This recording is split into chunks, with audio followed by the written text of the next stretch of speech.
À l'atterrissage, c'est tout de suite sa taille qui impressionne. Aussi long qu'un A380 et haut comme un immeuble de 5 étages, le Zeppelin est le plus long dirigeable de sa catégorie. L'embarquement est assez délicat.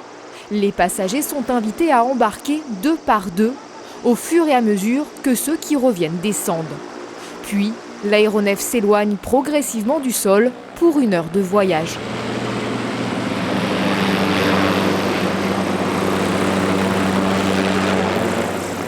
Notre vol sera à une altitude de 300 mètres et la vitesse sera de 75 km/h. Donc si vous avez besoin, n'hésitez pas à me poser des questions. Et donc maintenant, vous pouvez vous lever et profiter du vol.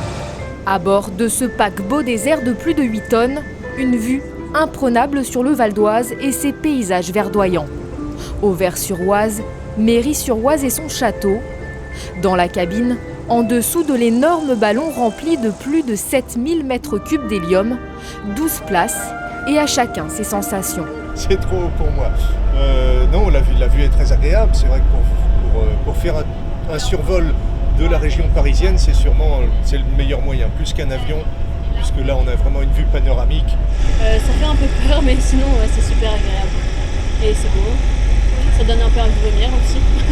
C'est cool, sauf que ça penche beaucoup. La vue est magnifique. Quand on regarde les gens, ils sont comme des tout petites fourmis.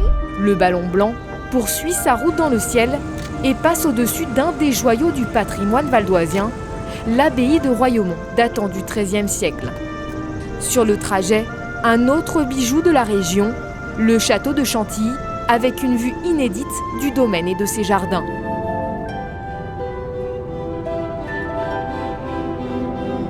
Aux commandes de ce mastodonte, Oliver, pilote allemand de dirigeable depuis 12 ans. Au départ, j'ai effectué tous les réglages nécessaires pour avancer. Là, je n'ai plus qu'à diriger grâce à cette commande.